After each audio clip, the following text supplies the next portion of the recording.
ancient Sanskrit. What's happening with that? This is the ancient Sanskrit chant from Vedic times that has been chanted for thousands and thousands of years. I'll chant it first in Sanskrit, and then we'll go into the Twameva in Sanskrit. It should be in your books, your chant books there. The Hymn to Brahma, Brahmanandam.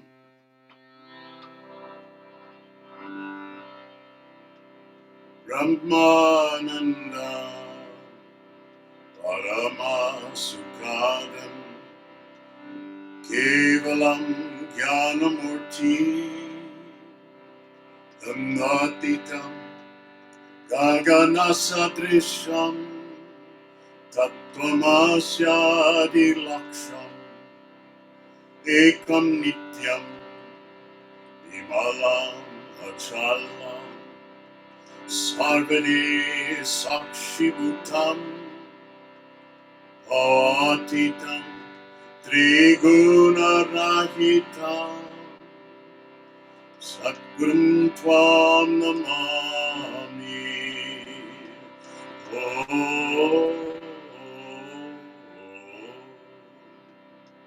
Tvameva Mata, Chapita Tvameva, Tvameva Bandhu, Chasakha Tvameva, Tvameva Vidya, Dravinam Tvameva, Tvameva Sarvam, Mamo Deva Deva.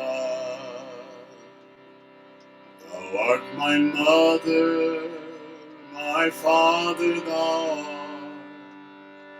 art my brother, my friend thou art my wisdom, my wealth thou art my all, light of lights art thou. Sing with me.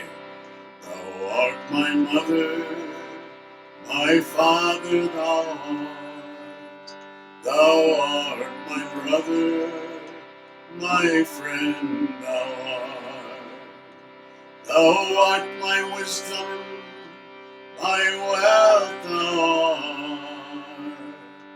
thou art my all, light of lights art thou. Thou art my all, light of lights art thou. Thou art my all, light of lights art thou.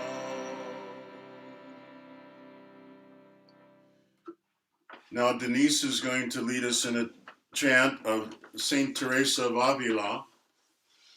Let nothing disturb thee, let nothing affright thee. All things will pass, but God changes not.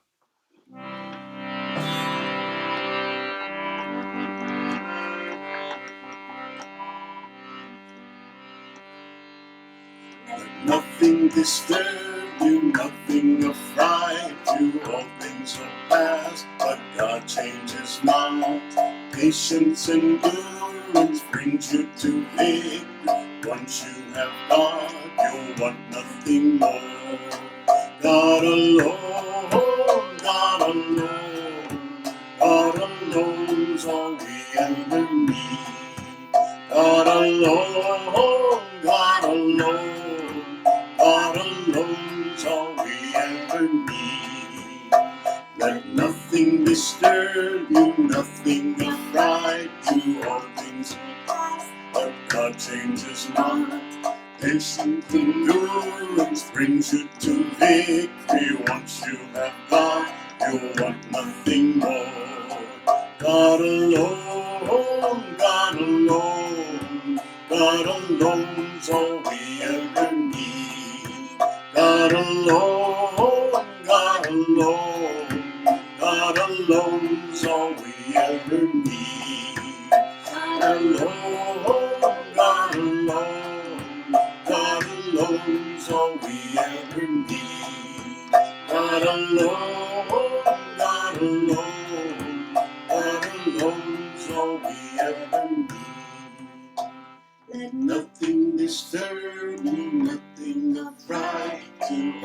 things will pass, but God changes not.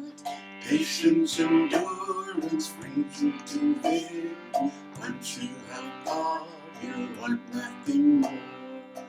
God alone, God alone, God alone is all we ever need. God alone, God alone, God alone is all we ever need. God alone, God alone, God alone is all we ever need. God alone, God alone, God alone is all we ever need.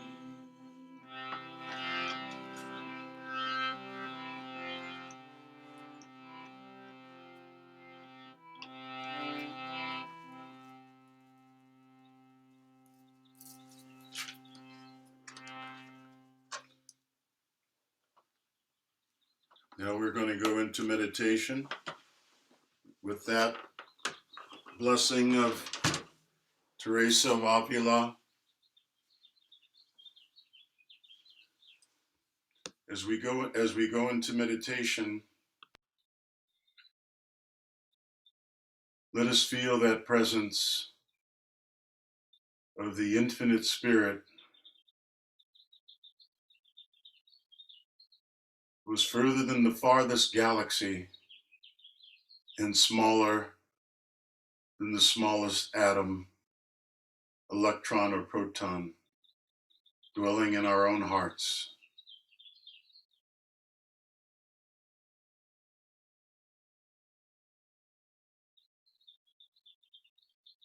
God alone, God alone, God alone is all we ever need.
Remaining in an inward state, listen to the affirmation for this week: peace of mind.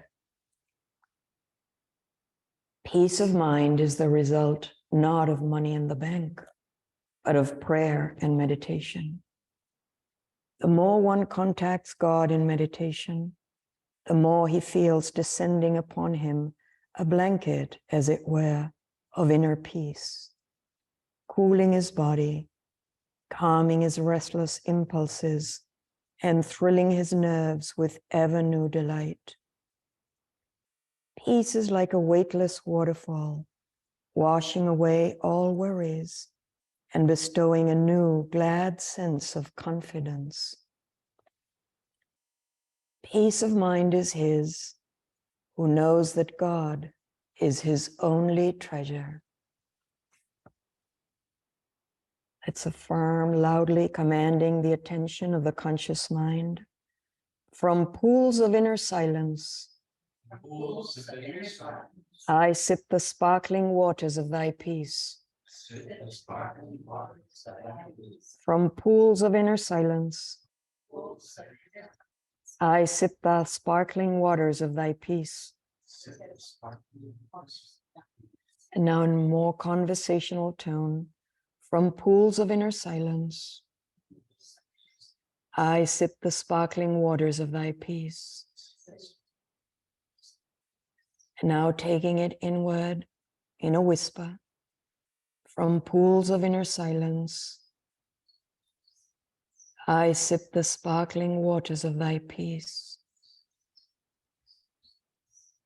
Taking it further into the subconscious mind in deep silence, from pools of inner silence, I sip the sparkling waters of thy peace. And now with rising aspiration, bringing your awareness to the point between the eyebrows, taking the affirmation into the superconscious mind, repeat in deep silence, from pools of inner silence, I sip the sparkling waters of thy peace. From pools of inner silence, I sip the sparkling waters of thy peace. Prayer. All that I own is thine, Lord. Help me to know thee as the river of peace, running silently beneath the sands of my life's experiences.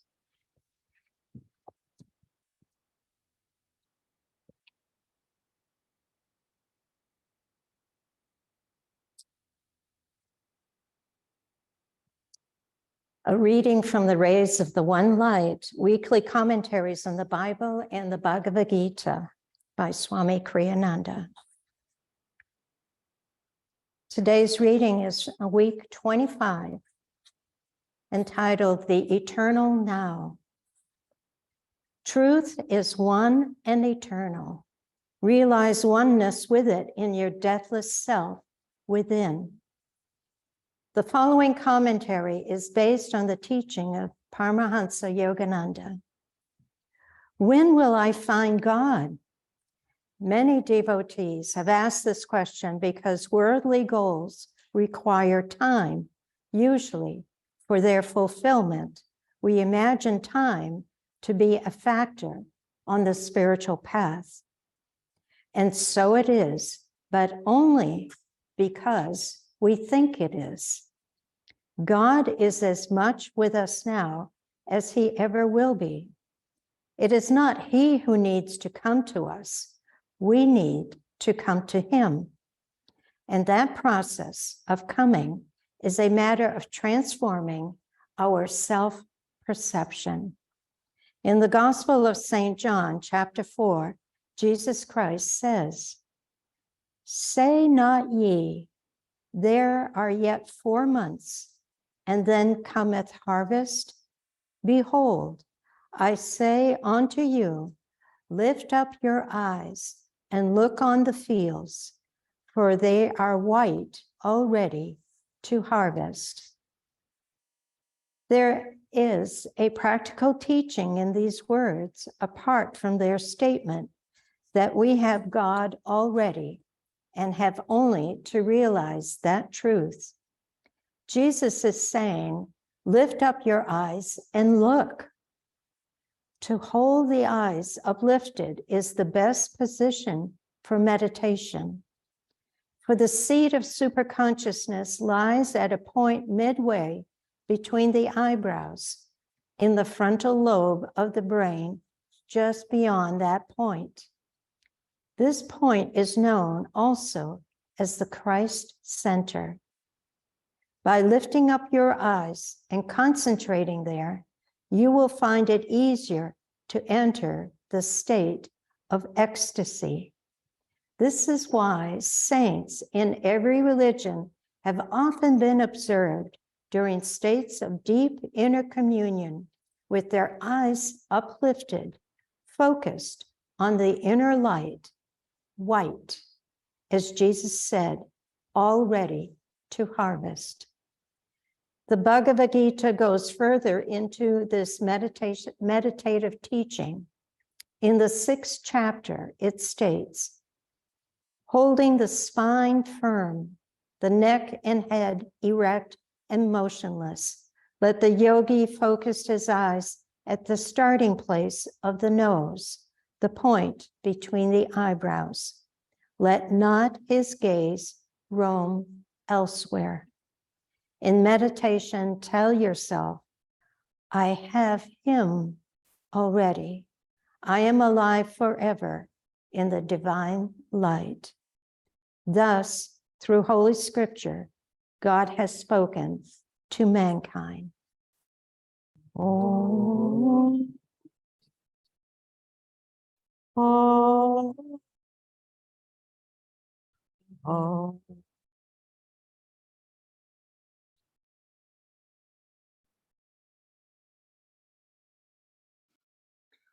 We'll have a reading now with Denise Ruelas, my spiritual co-partner, from Yogananda's book. This was one of the first books that Yogananda wrote, Whispers from Eternity. Demand for the opening of the spiritual eye, the Eastern Star of Wisdom. Bless me, Father, that I behold the Eastern Star of Wisdom. May it shine before my human eyes as much in daylight as in darkness. Long my eyes were blinded by the tinsel glitter of materiality, seeing things always outwardly. I saw not the spirit behind and within them. I saw the mustard seed of matter, but spied not the oil of spirit that it contained. My third eye of wisdom is now opened. Oh, may it always be so. Let the gaze of my single eye of realization penetrate through every veil of matter to behold the infinite presence of Christ everywhere. Bless me that my sacred, wise thoughts follow this star of knowledge. Lead me to the Christ in everything.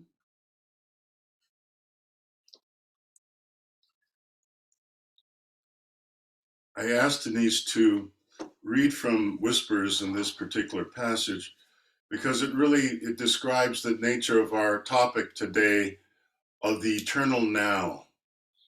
That eternal presence of God is within and all around us, lifting us at every moment, even in the time of death. We don't realize that death itself is nothing more than a passageway to a higher reality. And I remember reading a book.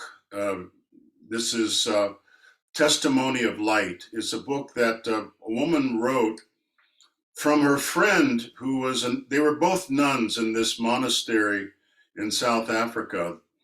And one of the friends passed away, but they maintained contact through a telepathic communication which they had developed on the earth plane. How many times have we been thinking of a friend or a relative, and you give them a call, or they call you, and I was just thinking about you. How did you know that I was thinking about you? We're in this age of Dwapara, we're developing powers of telepathy, not only amongst human beings, but also with animals.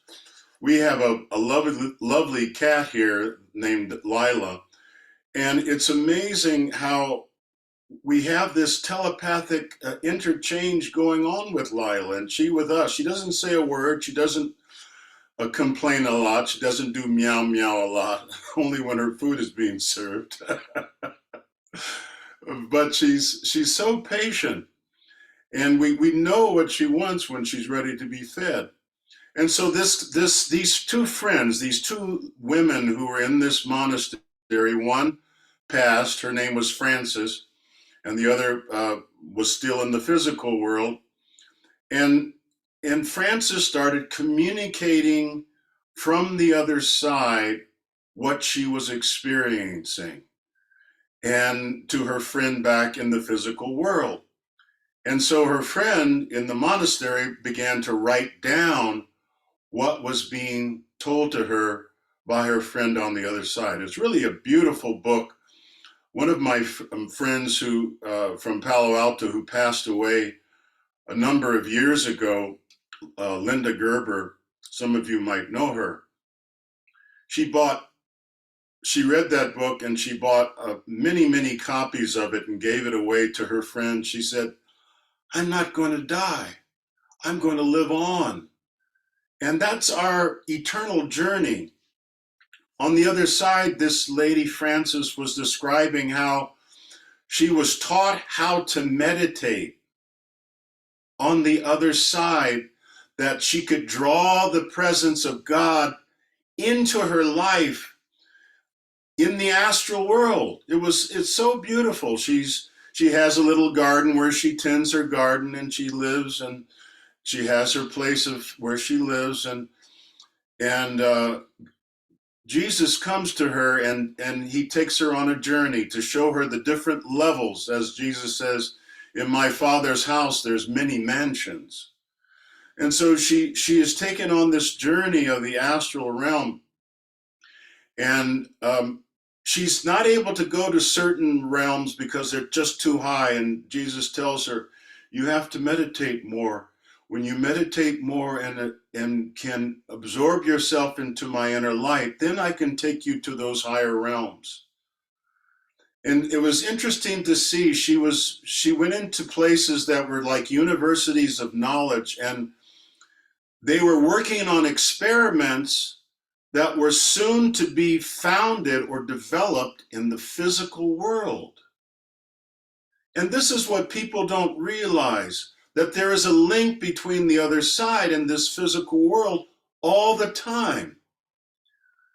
I went to a psychic once, and after my wife Dikshini's passing, who you all know, we lived there for several years in Rhode Island, and this medium said to me, "Dikshini is your spirit guide. She's looking out for you now, and she wants you to be happy." And before her passing, Dikshini said, I hope that you'll find a younger woman, and that someone who would look out for you." And I feel like she brought Denise into my life. Everything happens from the other side. And so there were these experiments that were going on in these realms that she was observing as she was taken on the tour of the astral world. And these same experiments were being developed on Earth in simultaneous conversion with those people who were doing it on the astral plane. And those manifestations in the physical plane are a result from what comes from above. And we don't realize that. We think we did it, or I did this and I did that. But it's really the presence of God within you that is silently guiding you I was on the road last week. I drove over 1,000 miles down to Southern California, all the way down to the Mexican border, down near San Diego, and back up to Northern California. And one of the practices that I do to draw on the power of the astral universe, the presence of God in everything, is chanting. And you all know that I would lead kirtans and so forth when I lived in Ananda, Rhode Island. And Yogananda would say, chanting is half the battle. And I have to give my testimony. I don't know how many times I've said this, but I chant in my entire trip. I'm chanting 8 hours, 9 hours, especially when I'm alone. If I'm with someone, I get into conversation. But when I'm alone, I'm chanting the whole time. And what it does, it draws that power of the eternal, the universe, and draws that protection and draws that guidance. And it's always there. It's really quite amazing. I see miracles happening all the time. I walk into a customer to sell my wares, and they end up ordering far beyond what they planned to order. It's a good thing for me. I had a customer that emailed me after their order got shipped and said, I don't know what happened, but I ordered too much. But that magnetism as you chant draws that presence. And it's a reality that each and every one of us can do. We have a choice. We have wonderful Ananda music on our CDs at the center that you can get, and different people are chanting. Ananda Radio, for those of you who don't know about Ananda Radio, it's played all over the world on the internet. And you'll hear Denise and I singing. So many times we're listening to Ananda Radio, and all of a sudden, that's our latest album, What is Love? We recorded it during Valentine's Day this year and released it, and they play many of the songs on Ananda Radio. What is Love is one of Swami Kriyananda's songs, and it's the lead song of this new CD that you can listen to on Ananda Radio. If you want to download it onto your phone, you can go to ramandenise.bandcamp.com. That's ramandenise.bandcamp.com, and download What is Love, our latest CD. But the point here is that as we pray unceasingly, as St. Paul would say, we get into a timeless space. And it's in that timelessness, in that eternal now, that God manifests. There was a choral director who came to Ananda Village years ago in the 80s. And he trained our choir here at Ananda. His name was Salvatore Darro. He was the head director, choral director for the Vatican Boys Choir. And Salvatore had this rhetorical question that he would often say, what is God? What is God? And he would answer his question, God is the essence just behind your breath. And that essence just behind your breath is what God is. And all the techniques that we practice, not just Kriya proper, but for those who know the Kriya technique, but Baby Kriya, Hong Sau, the Om technique, all the techniques that we practice for meditation are there for one purpose, to take us into samadhi. And what is samadhi? It's that timeless, eternal space in the presence of God. And chanting will lift us into that samadhi. The practice of Kriya, Hong Sa, and Om will take us in that samadhi. But it's how we practice. And it's getting to that point where the breath makes no more sound. Yogananda describes superconsciousness as being that fine line between the ocean and the sea.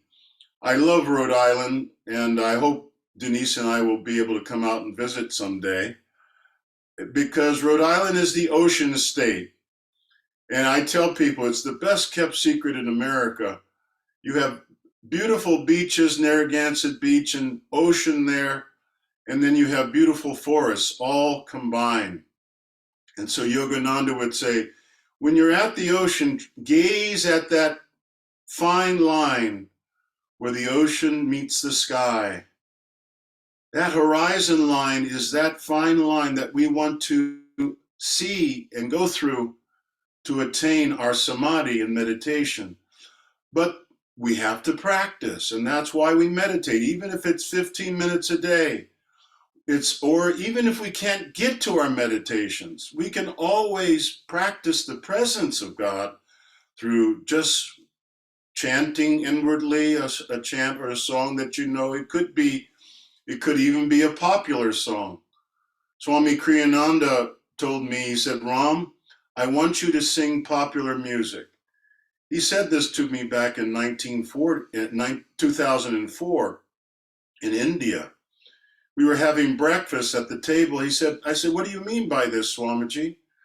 I want you to sing popular music along with my music. And he began to sing one of the popular songs of his time.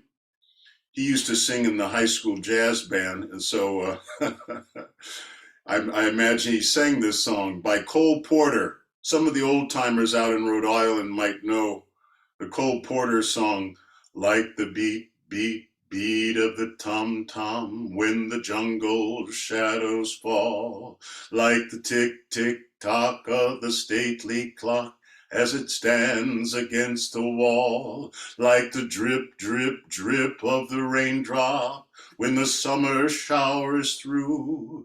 There's a voice within me that keeps repeating, you, you, you, night and day.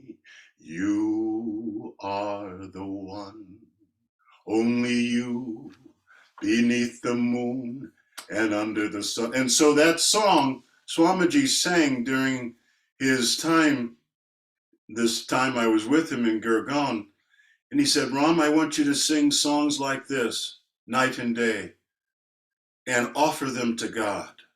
Sing to the Divine Mother of the universe and offer to her every song that you sing.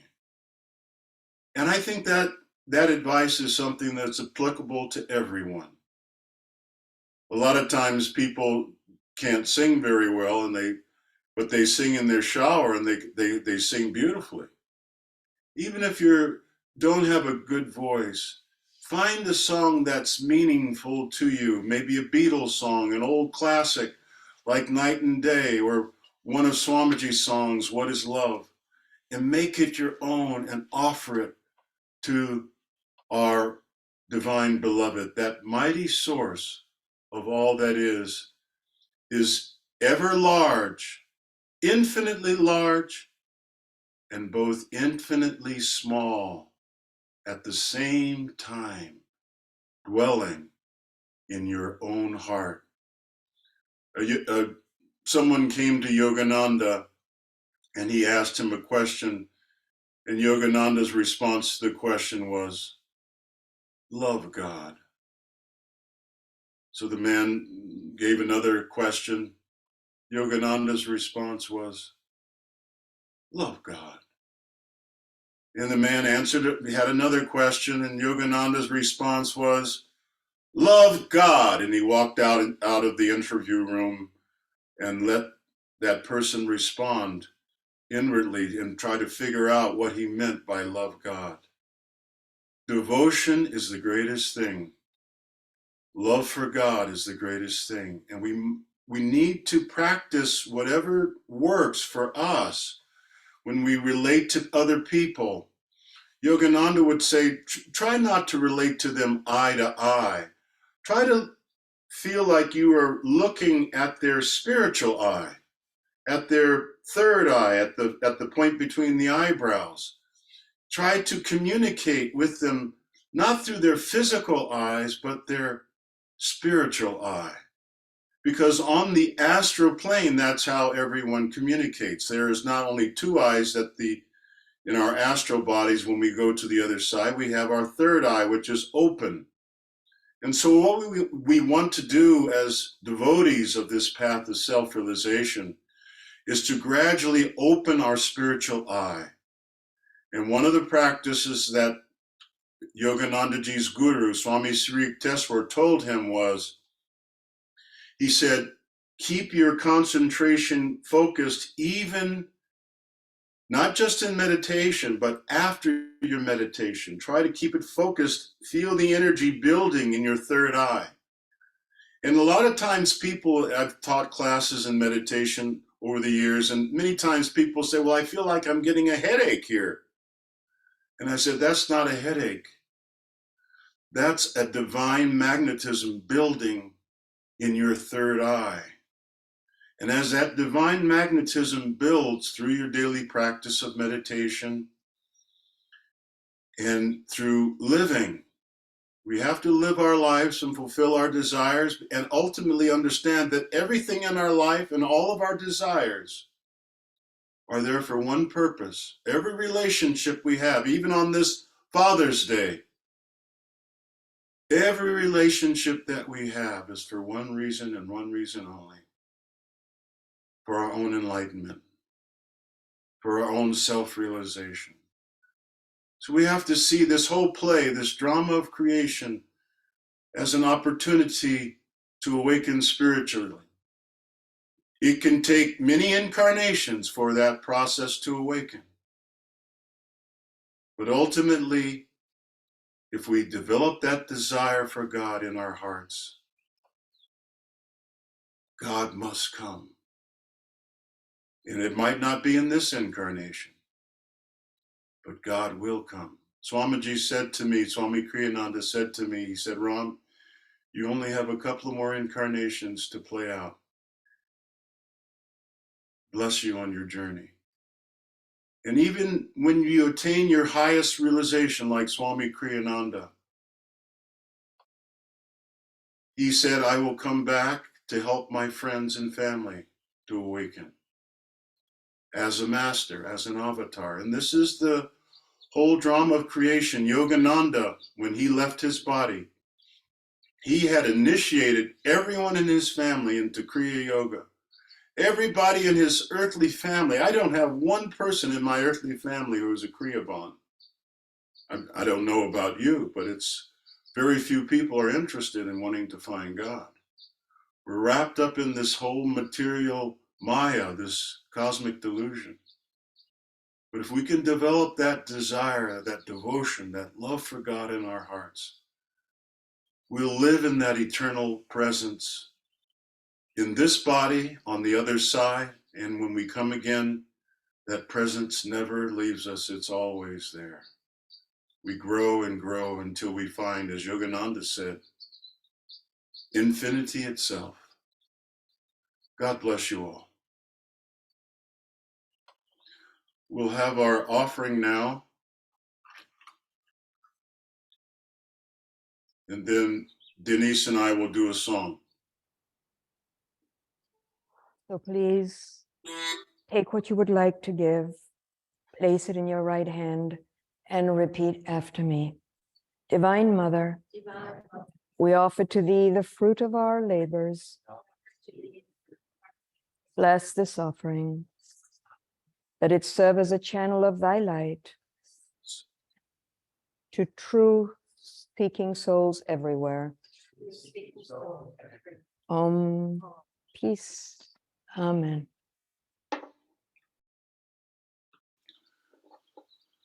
We're going to do a song that Swami Kriyananda wrote, Through Many Lives.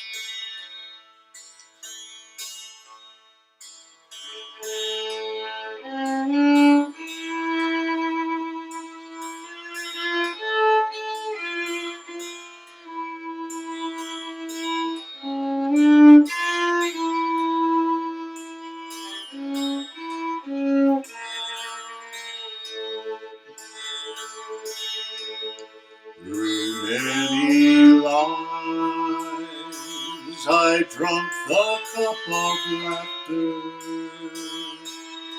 No man could tell the pleasures I have known. The stars in the endless sky, if one could count, would come to billions, yet as vast as are their numbers, so many years I wandered far from you,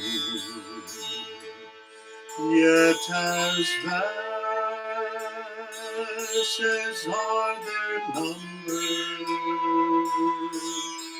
so many years I wander far from you. Through many lives I've sought your cup of sorrow. No man could tell the bitter tears I've shed. The drops in the endless sea, if one could count, would come to billions, yet as vast as are their numbers, so many years I've wandered far from you, yet as vast as are their numbers, so many years I wandered far from you.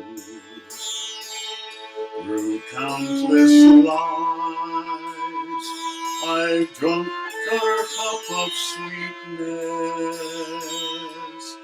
found other cups, yet thirsted evermore. The streams in the hills of time all found their way into a desert.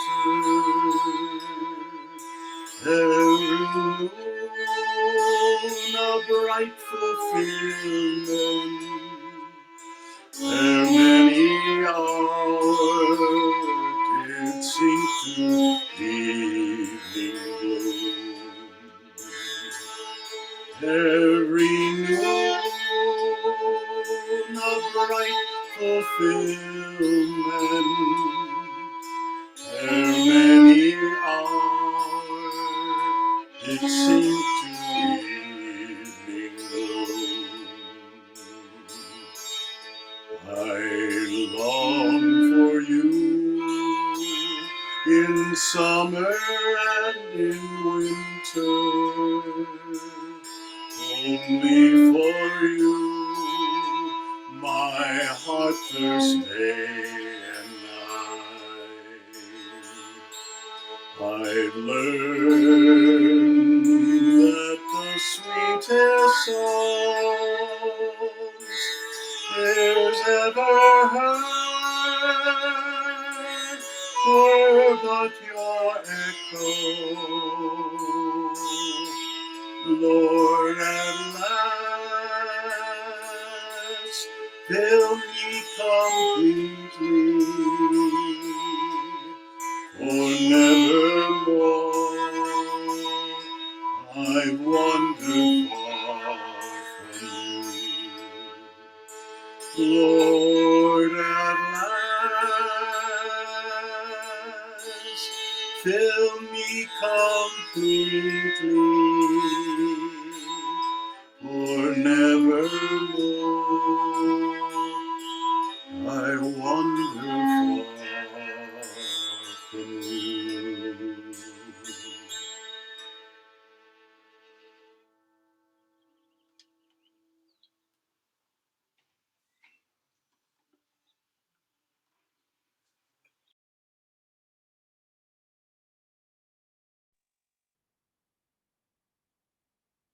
And now we'll have a festival of light.